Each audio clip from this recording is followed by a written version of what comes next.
Secure this magnificent coin graded in pristine MS70 condition for the dealer cost of $30.99.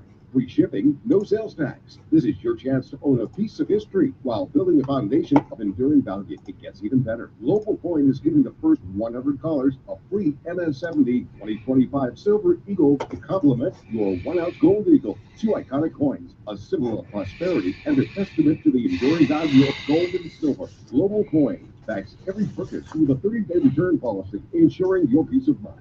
Visit globalcoindeal.com or call 833. No gimmicks. Hey, welcome into the show. Glad to have you along. We're in commercial coming out very soon, and I hear the music, so we're ready to get started. Thanks for joining us. I appreciate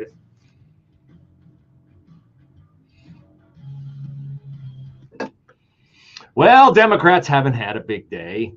Haven't had a reason to feel good about themselves. Haven't had a gotcha moment in a while. So I just suppose we shouldn't begrudge them the one that they think they're having this morning, as there are hearings going on right now before the Senate Intelligence Committee as to what in the world happened when the editor of The Atlantic, which is a leftist-leaning liberal magazine, when the editor of The Atlantic was included on a text chain. Well, it's a text chain, but it's on a encrypted messaging app called Signal. I don't have Signal on my phone.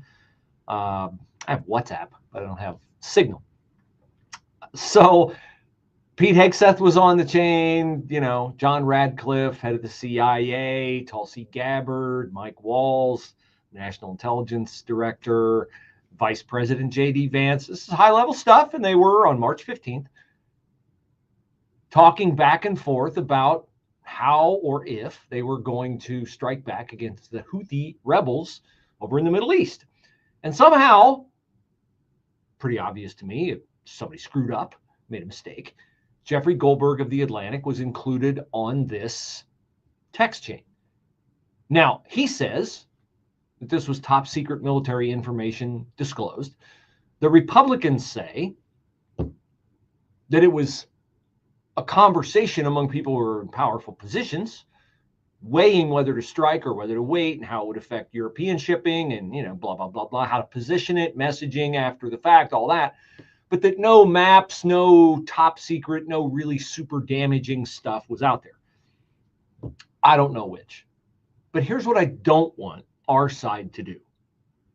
And so I'm not going to do it. Because if this had happened in October, September, anytime during Joe Biden's presidency, I'd be railing against how incompetent they are and how stupid it is that they can't even keep secret government information.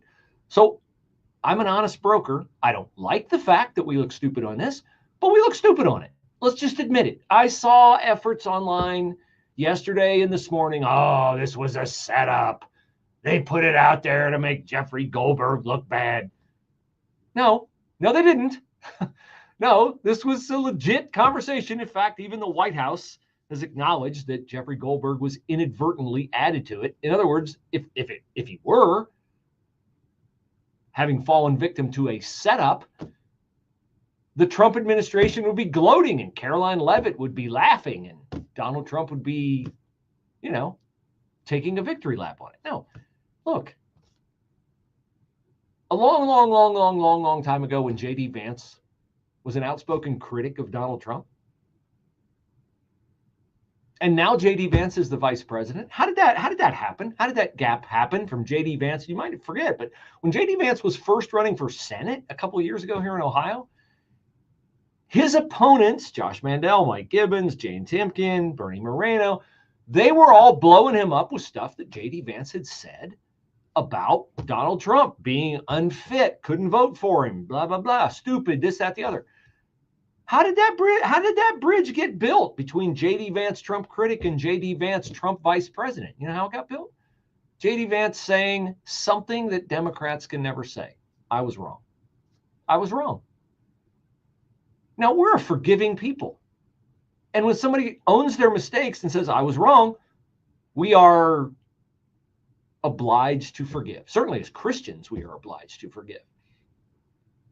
But in this case, I don't want the Trump White House to say, no, that didn't happen. No, just admit it. Mike Walls made a mistake. I don't know how he made the mistake. I don't know who he thought Jeffrey Goldberg was. Maybe there's a name above or below Goldberg in Mike Wall's phone book and his phone, and Wall's, or he fat fingered a letter. Maybe it's Goldman. I certainly hope he's not sending classified information to that boob Dan Goldman from New York, the Levi's billionaire. But it was a mistake. Okay, so just admit we made a mistake. But this is like the first thing Democrats have had to celebrate in a long, long time. And so, here's Pete Hegseth. Pete, okay, this is probably semantically true, but I would just prefer Pete Hegseth would go, yeah, we made a mistake. Okay, people make mistakes. But here's what Pete Hegseth said. I'm not saying that he's lying here, but he's not a fan of Jeffrey Goldberg, and so he's not going to give Goldberg the satisfaction of the gotcha moment that a lot of liberals are celebrating today. One question. Can you share how your information about war plans against the Houthis in Yemen was shared with a journalist in The Atlantic? And were those details classified? You're talking about a deceitful and highly discredited so-called journalist who's made a profession of peddling hoaxes time and time again, to include the hoaxes of Russia, or the fine people on both sides hoax, or suckers and losers hoax. So this is the guy that peddles in garbage. This is what he does. I would love to comment on the Houthi campaign because of the skill and courage of our troops. I've monitored it very closely from the beginning. And you see, we've been managing 4 years of deferred maintenance under the Trump administration. Our troops, our sailors were getting shot at as targets. Our ships couldn't sail through. And when they did shoot back, it was purely defensively or at shacks in Yemen. President Trump said, no more. We will reestablish deterrence. We will open freedom of navigation, and we will ultimately decimate the Houthis, which is exactly what we're doing as we speak from the beginning, overwhelmingly. Why were those details shared on Signal, and how did you learn that a journalist was privy to the targets, the types of weapons used? I've heard it was characterized. Nobody was texting war plans, and that's all I have to say about that. Okay, so a lot of what he says is true, but a lot of what he said is not answering the question. And so let me say, I don't know who that journalist was. She did a good job. She followed up. She made him answer the question. War plans. Now, I've read some of the texts, and it's like J.D. Vance saying, I don't know if now's the right time to go in. We have to think of our European partners. Trade could be affected. Europe puts 40% of its trade through there. We put a much smaller percentage through there. So these were conversations. I don't think they were deep, we're going to do this, this, and this. And they were debating whether to do it or not. It's okay for Pete Hegseth to say, Jeffrey Goldberg has trafficked in things that were untrue before. In this instance, I would rather he would have said, in this instance, he's absolutely right. That this happened, and we regret that it happened, and we're going to make sure we get to the bottom of how it happened so that it never happens again. It's okay that he dropped in. We're cleaning up for Joe Biden's mess over there. We inflicted actual damage on the Houthis because they were killing our soldiers, and they did kill several American soldiers. Never heard about it because, of course, mainstream media, legacy media, wasn't going to say or do anything that could damage Joe Biden's chances and then Kamala Harris's chances of getting reelected. This is a mistake, Trump. The Trump team made a mistake. Is it a fatal mistake? No, it's not. But the Democrats are going to have their little victory party today, and they're going to act all outraged, and they're going to question, and they're going to yell at Tulsi Gabbard, and they're going to yell at John Radcliffe, and they're going to yell at Pete Hegseth. Okay, fine. That's fine. Meanwhile, Democrats are still in disarray. Democrats still don't have a leader. Democrats are still in the pits in polling around the nation. So, yeah, this is not something we would have wished, but it's not something that is fatal. Now, what will be fatal, not fatal, but what will be wrong and will also be a huge disappointment is if the Supreme Court, if John Roberts at some time does not grow a spine and put an end to all this district judge nonsense that is is going on. Now, oddly enough, Donald Trump has two unlikely allies in this effort that he is fighting to get district judges to stop overreaching. Now, one of those allies is Trump's Attorney General Bill Barr, who resigned in the aftermath of January 6th. Bill Barr and Donald Trump, they're not buddies, but Bill Barr staunchly backs Trump on this. But the other ally is even more unlikely than Bill Barr. It is leftist liberal judge Elena Kagan. Can't be right that one district court, whether it's in the Trump years, people used to go to the Northern District of California. And in the Biden years, they go to Texas. And it just can't be right that one district judge can stop a nationwide policy in its tracks and leave it stopped for the years that it takes to go through a normal process. Now, that was not Elena Kagan yesterday. That was Elena Kagan in 2022. It's not that long ago. It's not like we pulled it out of the Wayback Machine. And she's absolutely right. A district, maybe I should be a Supreme Court justice. Didn't I tell you yesterday that a district judge or a common pleas judge, like that nut job in Cincinnati who stopped the heartbeat bill, should only be able to have their rulings be enforced within their, jurisdiction? For instance, you ever see a Marysville police officer on 270 pulling people over for speeding? No. You know why? Because he's out of his jurisdiction. Okay? Bill Barr will back up Elena Kagan, and you'll hear it next. Considerable cloudiness for the afternoon. Our high today, 53. Cloudy skies tonight and a low 30. More clouds than sun for tomorrow, the high 51. Some clearing tomorrow night with the low at 31. And then clouds on Thursday, the high 56. Overcast Thursday night, low 44. Friday, variable cloudiness, a couple of brief showers, the high 70. And then partly sunny, looks like a nice day on Saturday, the high again at 70. I'm Steve Williams on 98.9 FM, The Answer. Financing a home, especially in today's market, is one of the biggest decisions you'll make for your family. Work with a mortgage company that puts you first. I do. Work with a lender founded on biblical principles like do unto others as you'd have them do unto you. I do. It's Mike Gallagher for the only mortgage company I've used for almost a decade now when financing or refinancing Fellowship Home Loans. I'm friends with the owners, Mike and Brian. I even have them on my show occasionally. I know the care their team puts into every single customer. I can personally tell you that it's a smooth, stress-free process, and that's due to Fellowship's level of service and expertise that puts you in the right loan for your family and your goals. There's a reason Fellowship Home Loans is flooded with 5-star reviews. Whether purchasing a home or a cash-out refi to consolidate some higher interest debt, you can trust Fellowship Home Loans. Start the process. Make the call. 800-510-MIKE, 800-510-MIKE, 800-510-6453. Fellowship Home Loans, mortgage lending by the book. Nationwide Mortgage Bankers, Equal Housing Lender, NMLS number 819382. Hey, Carl Jackson here for Dennis Prager. While Dennis Prager is recuperating, we know you miss your daily dose of Dennis. That's why Pragertopia is giving you a special gift. Right now, Pragertopia members can hear the best 2 hours of Dennis's favorite segments from as far back as 2010. On Monday, you can hear the Happiness Hour. Life, liberty, and the pursuit of happiness. That's what I'm about. Tuesday is Celebrity Guest Day. Donald Trump Jr. is in studio with me. On Wednesday, it's the Male-Female Hour. I really do wish there were a way to ascertain the number of marriages that this hour has helped. Thursday, the Ultimate Issues Hour. Not having ultimate issues clarity is like having a map, but you don't know where you're going. And Friday is Open Lines. Feel free to ask me anything about me, about you, about life. So if you're missing your daily dose of Dennis, go to Pragertopia.com and hear all your favorite segments along with lectures, celebrity interviews, and his famous Torah teachings and more. Get your daily dose of Dennis at Pragertopia.com, Pragertopia.com. Hey everybody, Charlie Kirk. You've heard me talk about Relief Factor and how so many people enjoy a better, more pain-free life because of it. If you're dealing with everyday pain and it makes sense, you'd want to try it first.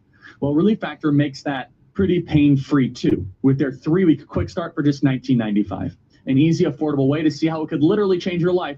Relief Factor is a daily supplement that fights pain naturally. Developed by doctors, Relief Factor doesn't simply mask pain temporarily. It helps reduce or eliminate pain altogether. Trying it couldn't be easier with their 3-week quick start for only $19.95. That's less than $1 a day, and it just takes a phone call. It's 1-800-4-RELIEF. That is the number 1-800-4-RELIEF. Wherever you're having pain, every day you feel better is a day you live better. Try Relief Factor's 3-week quick start today. Visit relieffactor.com or call 1-800-4RELIEF. That is 1-800-4RELIEF. Again, Relief Factor is amazing. The daily supplement that fights pain naturally. Get out of pain at relieffactor.com. That is relieffactor.com. ProView Remodeling, Ohio's #1 choice in sunroofs, windows, doors, decks, sidings, patios, porches, basements, and bathroom remodels. Call ProView Remodeling today and get 25% off or 60 months, 0 interest. That's right, 60 months, 0 interest. Call or text 7 days a week, 614-756-3140. You win with ProView Remodeling, 614-756-3140. Check us out at ProViewRemodeling.com. Well, the Larry Elder event is going to be a phenomenal night, Friday, April the 25th, and I'd love to be able to greet you there. I love meeting people who listen to the Bruce Hooley Show, and I'm sure Larry loves meeting people who listen to the Larry Elder Show here in the evenings on 98.9 The Answer. Larry's flying all the way here from L.A. The least you can do is come from Dublin, Hilliard, maybe even Gahanna or New Albany, over to the Der Dutchman restaurant in Plain City. Now, I know you might think, well, that's a long way to go. Imagine Larry's reaction to his GPS when he leaves his hotel and he gets off at Post Road and 33 and he gets past Costco and TJ Maxx, and all of a sudden he's out amidst the newly planted cornfields. I can't wait to get Larry's reaction that night on stage. I can't wait to partake of the delicious Der Dutchman buffet, nor can I wait for the assorted pies that will be served for dessert. And I would love to meet you. So get your tickets at 989theanswer.com.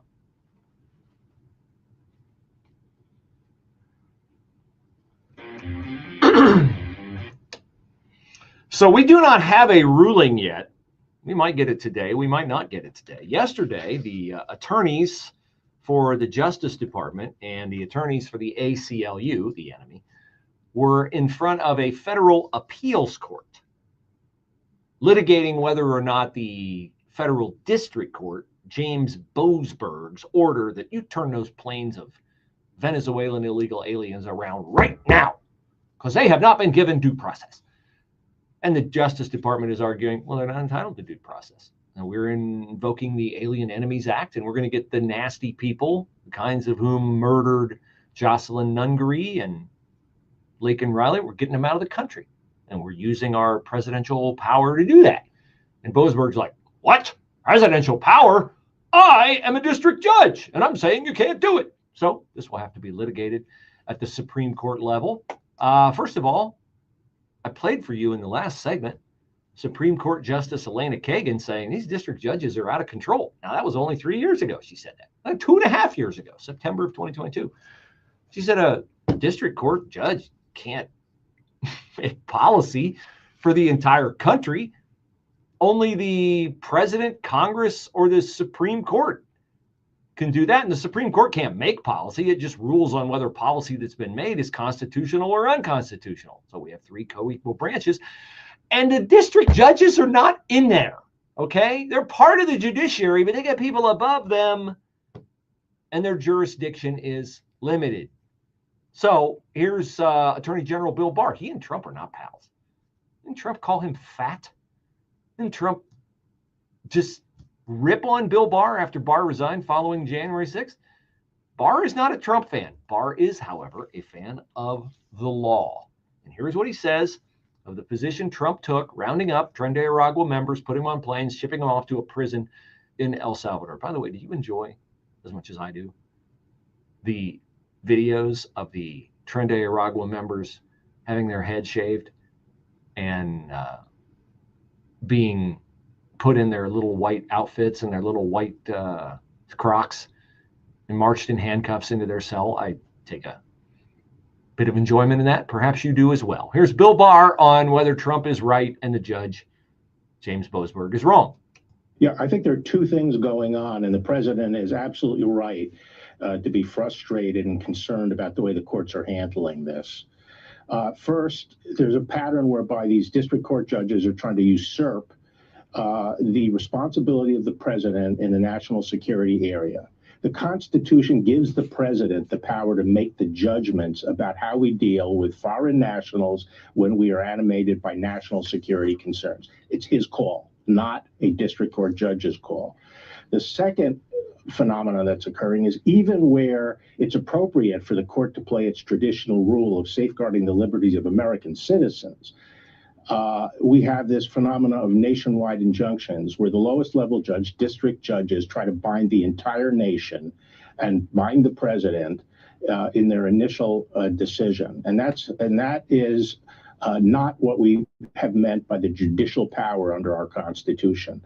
And it leads to a lot of instability in government and a lot of instability within the court system. It's something the court has to deal with. The Chief Justice has to deal with the problem of nationwide injunction. Well, hopefully John Roberts will grow a spine by the time that time comes, because he has not exactly proven himself to be a bastion of courage when it comes to taking cases like this. Remember, he should have ruled Obamacare unconstitutional, but he found a loophole to uphold it.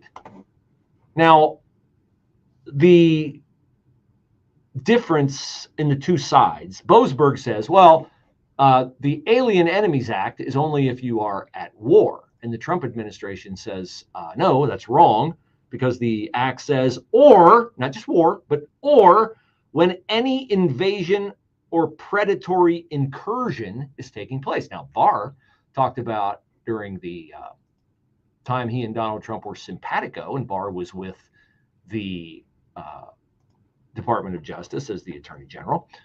Barr said they declared Venezuela an alien enemy because they were shipping fentanyl into the United States, and that was clearly to hurt the citizenry. So here's Barr putting the heat on the Supreme Court, getting done what he believes should be done to get rid of activist judges like Tanya Chutkan, James Boasberg, and so many others appointed by Obama and Joe Biden.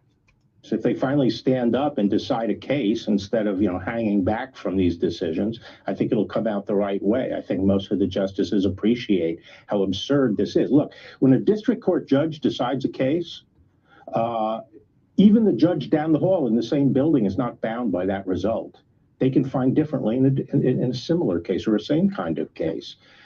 The only time it becomes binding on someone other than the parties, the precise parties, is when it's appealed to the circuit court, and then it becomes the rule in a certain number of states, and it doesn't become the national rule until it's adopted by the Supreme Court, and that all takes time. It's a preposterous situation.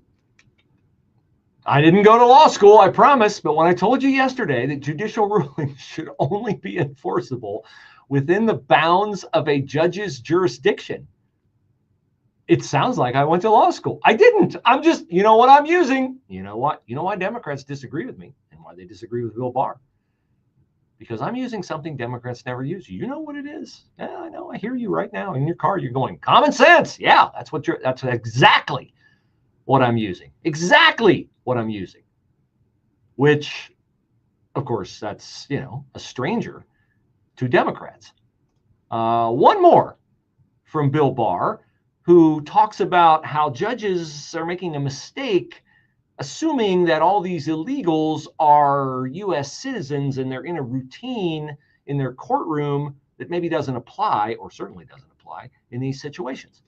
The fundamental problem here is that judges are like carpenters. Everything looks like a nail to them, and they, apply the same kind of rules they do in our criminal justice system when American citizens are involved, and trial-like hearings and adversarial hearings and all kinds of rules of evidence and trying to prove something beyond a reasonable doubt or some high standard of proof. That applies in our criminal justice system, where the courts are playing their traditional role of protecting the rights of American citizens. That is not the rule, and it shouldn't be the regime when we're dealing with external threats and the president is trying to make judgment calls as the best way to protect the country. And what's happening here is they're trying to reduce all decisions to these trial-like hearings, which is essentially gives the judge the power to overrule and second-guess the executive. Gee, it's a shame when judges don't know the law, or when they think they have more power than they actually do. With SRN News, I'm Rich Thomason in Washington. Defense Secretary Pete Hegseth disputing a claim made by the editor-in-chief of The Atlantic, Jeffrey Goldberg says the Trump administration accidentally texted him detailed plans for the attack on Houthi rebels in Yemen. The matter surfaced today at a hearing underway now on Capitol Hill.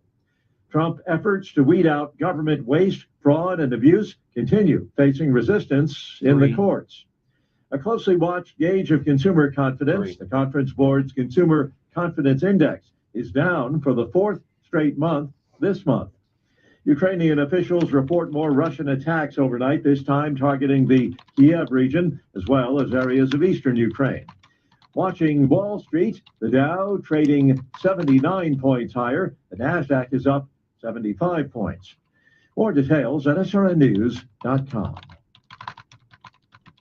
Just hearing the word IRS can make people break out in a cold sweat. No one wants to deal with the IRS, and now you don't have to. The good news is Legal Tax Defense has been successfully negotiating with the IRS for more than 15 years. It doesn't matter how much you owe, whether it's $5,000 or $5 million. You deserve the best in the business on your side, and that is Legal Tax Defense. Even if you're working with someone else and just want a second opinion, there is no cost or obligation to call. They can prevent levies, liens, wage garnishments, even file back tax returns. And the best news about Legal Tax Defense is they won't take your case unless they know they will reduce or eliminate your tax debt. Call Legal Tax Defense right now for a free, no-risk consultation. 800-292-7875. 800-292-7875. You have nothing to lose, but everything to gain. 800-292-7875. From athletes and actors to comedians and politicians, Chris DeGaule's interviews regularly grab national headlines. And you can hear him weekday mornings from 6 to 9 on your station for news, opinion, and passion.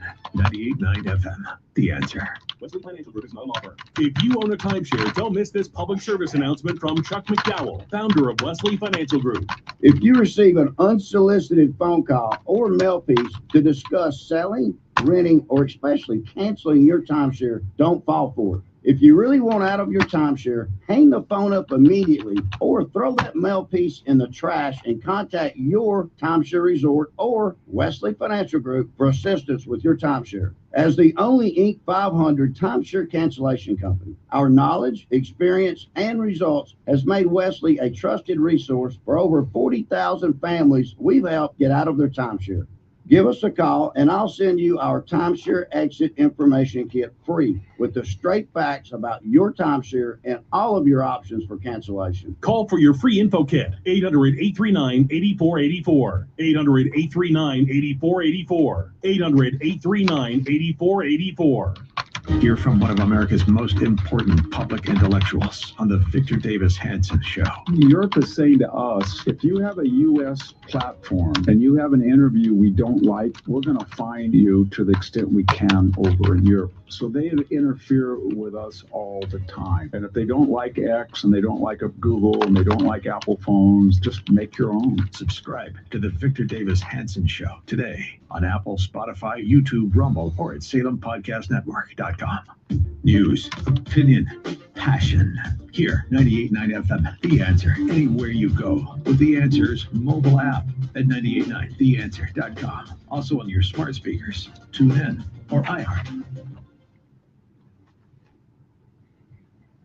If you listen to this show a lot, and I hope you do, you're not a stranger to the nonsense that takes place on college campuses. And it seems like the bigger and the more famous, the worse it is.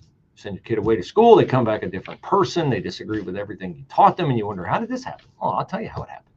You sent them to a school where they were not given a strong foundation, a prism through which to see life that is grounded in truth. Now, that will not be the case if you send your kid to Ohio Christian University or Valor Christian University, which are both Central Ohio schools. A little bit on the small side, but that's okay because that allows you to get to know everybody on campus, have a robust social life.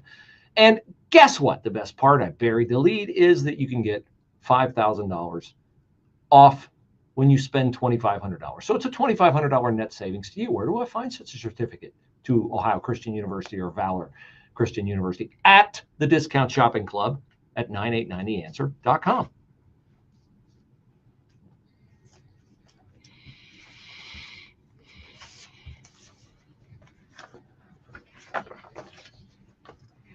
Well, let's dig into a few local headlines, shall we? Now, the Democrats, whenever they talk about things like gender-affirming care, they seem very committed to it, and they're deeply, deeply, deeply committed to it until the threat surfaces of something that they're more deeply committed to going away, and that is money. This is evident in the fact that Columbus City Schools has now changed the names of transgender and gender variant students to their actual name and to their actual sex. The story from the Dispatch, written by Cole Barron, says their sex assigned at birth. However, you and I both know that's a bunch of nonsense. Their sex is not assigned at birth. Their sex is, say it with me, revealed at birth. Yes, you don't assign a sex at birth. You either have man parts or you have lady parts. And that is what determines your sex at birth. It is not assigned. It is not math homework. Okay? It is revealed at birth. Now, the parents of Columbus City School students no longer have the ability to change their student's name or gender in district systems. And those who were going by an alias, something other than the name and sex on their birth certificate, that has all been erased and order has been restored. Now, this, of course, is in response to the fear that Columbus City Schools has that even though it's a tiny sliver of the funding pie at Columbus City Schools, we know how much they love money. They spend $16,000 plus to, wait, I can't say that. I was going to say educate their students. I think I need to be accurate because truth is the bedrock value of this program. So let me just say accurately, they spend $16,000 per pupil to attempt to educate them. But we both know with math scores and reading scores hovering around 600 out of 700 or so districts in the state of Ohio, we know they're not really getting the education done, but they are spending the dollars. And so even though the federal money for Columbus City Schools is somewhere around 10%, maybe a little bit above 10% of the entire pie, well, hey, I know if I had a piece of, like for instance, out at the Dutchman on April the 25th, get your tickets, 99theanswer.com. If there's one bite of coconut cream pie left on my plate and an enterprising young person on the cleanup crew at the Dutchman comes by to take the plate, are you finished with this, sir? I'm going to say, no, I'm not finished. Nor do Democrats want to leave a piece of funding pie unconsumed. So that is what no doubt prompted this change. It's just the mere fear that the Trump administration, which has clearly sent the signal that it's not going to put up with DEI nonsense anymore, and the state of Ohio, which has also made a law that you can't do this anymore to kids. Well, that's why the Columbus City Schools is bending to pressure. They would love to stay woke, but they would much more prefer to stay funded and rich. Now, of course, this does not go over well with the LGBTQI plus lobby. Dara Adkinson, who is with Trans Ohio. Quick quiz. What does the word trans mean? That's right, it means fake. Said Columbus City Schools is the only district in the state to have made this decision. I tell you something, Dara, it won't be the last one. And that this change will mean, what do you think Dara thinks this will mean? That's right, real harm for transgender and gender variant. Ooh, there's a new term. I hadn't heard that one before. Gender variant CCS students. Now, this is where I have to say, my disclaimer, that while it sounds like I am mocking the kids, I am not mocking the kids. I feel very bad for the kids who are struggling with this cognitive disconnect between their biological reality and their mental recognition of their sex and their name. They have been lured into a mind virus, perhaps through some social media rabbit hole, perhaps by parents who are trying to capture some kind of woke bona fides with their friends by saying, like, Charlize Theron, what's her name? Charlize Theron, I think, the actress, who just by miracle, both her kids are trans. Even though the the odds on having a trans kid are like 0.00000 something, she should buy a lottery ticket, Charlize Theron. Both kids are trans, maybe 3. I don't know. I know if she has the third one, quite likely it'll be trans too. But this is interesting to me. They kind of got caught in their own woke leg hold trap. Reading from Colbarron's story, in February, the Columbus City School Board rescinded its policy regarding transgender and gender-variant students in order to comply with a new state law after weighing whether to defy the law. Now, let me just say, if you're a school board member, you take an oath to uphold the law of the state of Ohio. So, choosing willfully to defy the law would be a dumb decision. They didn't make that dumb decision, but they did consider it. Senate Bill 104, which is now a law in Ohio, requires K through 12 and college students at public and private schools to use bathrooms and locker rooms that match their sex, not their sex assigned at birth, their sex.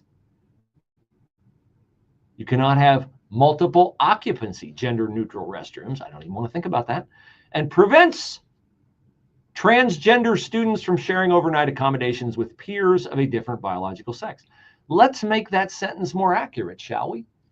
It prevents boys from spending the night with girls on a school trip. It also prevents girls from spending the night with boys on a school trip.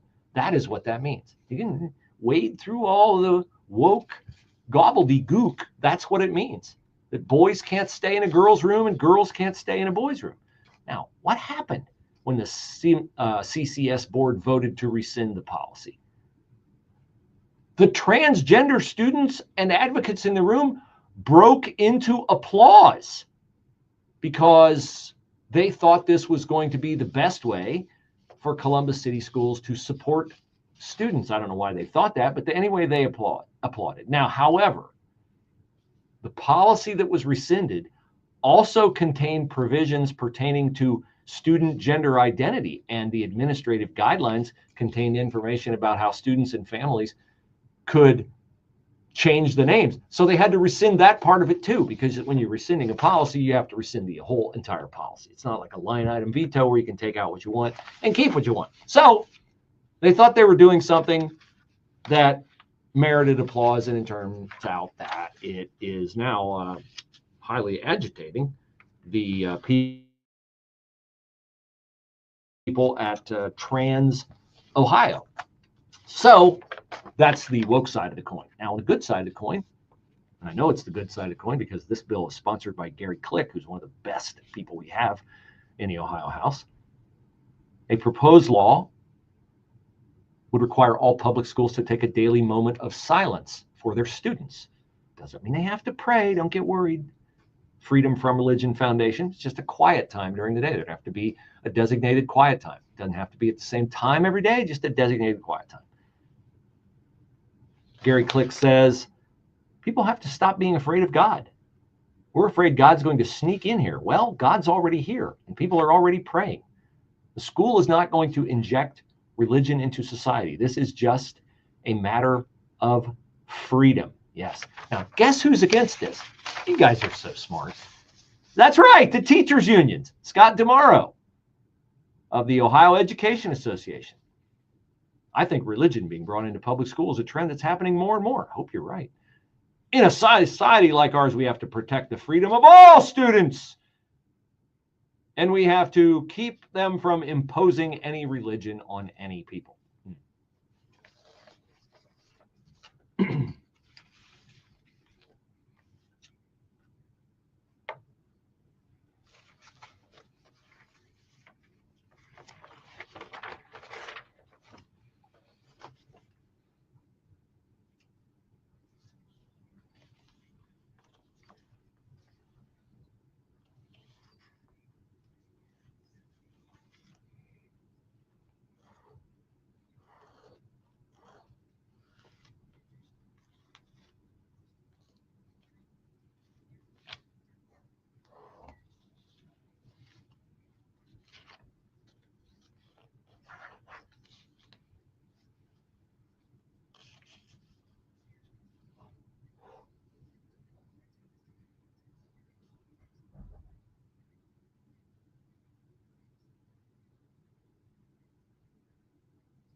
Well, whose fault would that be, Sherry?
If you are looking for new flooring for your home, I hope you will consider giving me the chance. I have an appointment this afternoon with some lovely people in New Albany. And just this morning, heard from a local municipality that they're going to give me the privilege of helping them redo the flooring in their firehouse.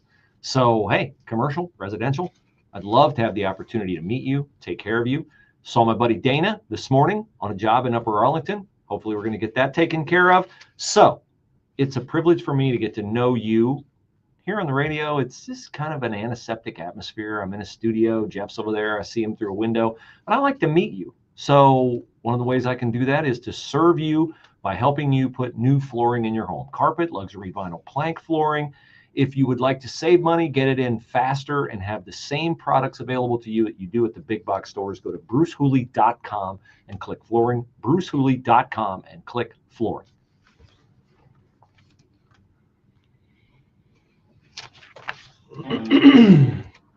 Well, it was about a week ago, I think, not even a week ago, Friday, when I said that the city of Columbus was suing the federal government because they'd planted a bunch of trees in Linden and other high crime areas of Columbus.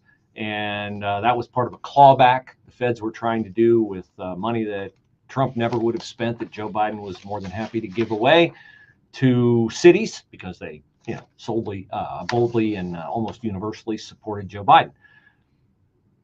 It was only $400,000, but the city wastes a lot more money than that.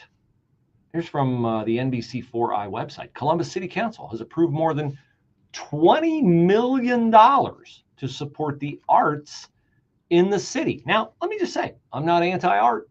One of my daughters was in many school musicals and plays. I can enjoy art. I don't get into the Jackson Pollock, what is that kind of art, but I can admire a Rembrandt or another great painting. But 20 million in Columbus for the arts. Now, I want a symphony. I like the symphony. I like the Ohio Theater. I like the Palace Theater. But Tom Katzenmeyer, the Greater Columbus Arts Council president, says this money helped fund 1,500 artists. 1,500 artists? And 108 arts organizations? Are we in such great shape as a city that we should be subsidizing people who refuse to get a job that is self-sustaining?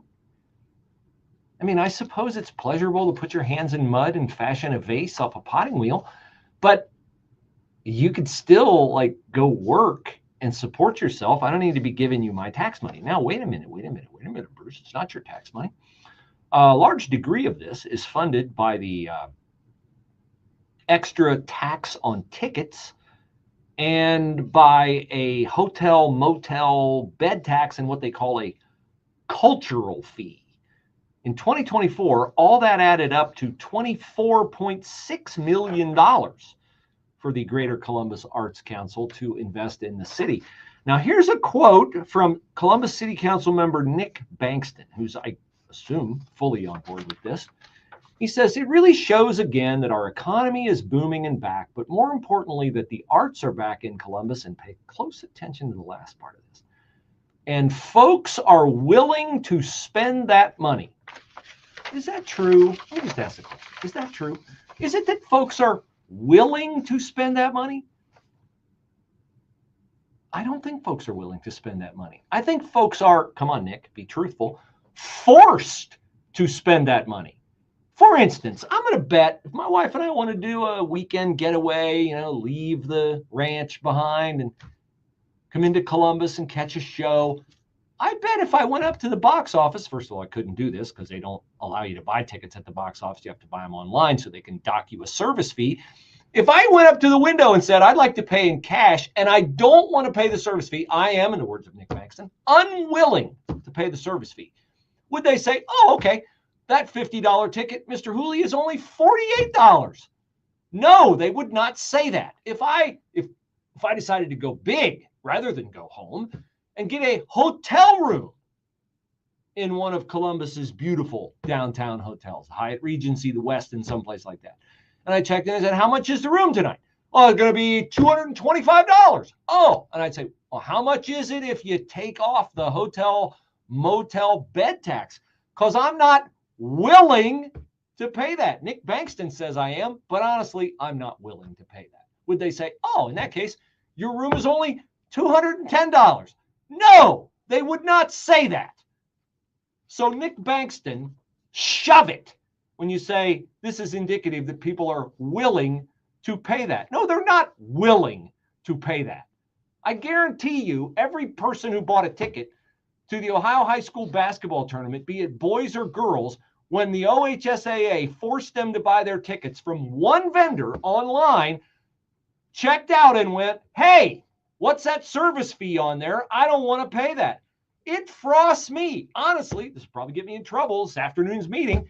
It frosts me. You've got to pay a service fee to come to our event with Larry Elder. I asked if I could sell the tickets to you directly. Answer no. This is garbage that Nick Bankston says people are willing to pay for it. And you have to make your own decision on whether or not the 81 new murals around the city are worth what they're charging you on the service fee for tickets. But don't make it sound like, oh, nobody minds, everybody's great, they all support the arts. If they want to support the arts voluntarily, and there are many benefactors who do, and that's, I was going to say it's wonderful, give your money to pro-life causes, I prefer, or missionaries. But, if you're a heathen and you don't give to your church or go to church and you want to support the arts, okay, just don't give it to Planned Parenthood or Kaleidoscope Youth Center or some other woke demonic organization like that. You got people who want to support the arts. Don't screw over every business person who comes into the city who has no ability to avoid your hotel motel bed tax, and don't add ridiculous service fees. I thought this was like the signature achievement of the Biden administration, that they were ending, remember this, junk fees. We're ending junk fees, airlines, banks, but not woke cities like Columbus or Baltimore or Cincinnati, or why do I just recite them all? I'll be here all afternoon because they're almost all that way. Politicians like Nick Bankston need to be held to account for saying stupid things like, oh, everybody's willing. No, they're not. They don't have a choice. And I don't know why postseason basketball tournaments at the state level were not subject to the same law. And this was the only way that you were allowed to pay in cash for a ticket at your local high school sporting event, was because the Republicans in the Ohio General Assembly made it a law that schools had to take money, because believe me, the OHSAA tried to advantage their one vendor. And I dare you to go on the website of Hometown Tickets and look at the scad of people who work there. Somebody's making a lot of money off the dollar and whatever service charge, or maybe more than that, per ticket. You got a family of 5? You want to go watch your daughter or son play high school basketball? Are you willing, in the words of Nick Bankston, to pay an extra $10 if the service fee is $2 per charge? I'm not an internet expert, but I'm going to guarantee you, and I'm not Elon Musk either. I'm not a Department of Ticket Efficiency expert, but I'm going to guarantee you that Hometown Tickets and other online ticket agencies, Eventbrite and whatever else, don't incur anywhere close to the amount of money they're charging you to buy tickets online. Not even close. Because if it was a non-profitable enterprise for them, the website of Hometown Tickets wouldn't have the pictures of hundreds and hundreds of people to do what I'm absolutely certain an algorithm from somebody smart or AI could do. So I'm insulted by comments like this, and the fact that Columbus grifts $24.5 million off of this.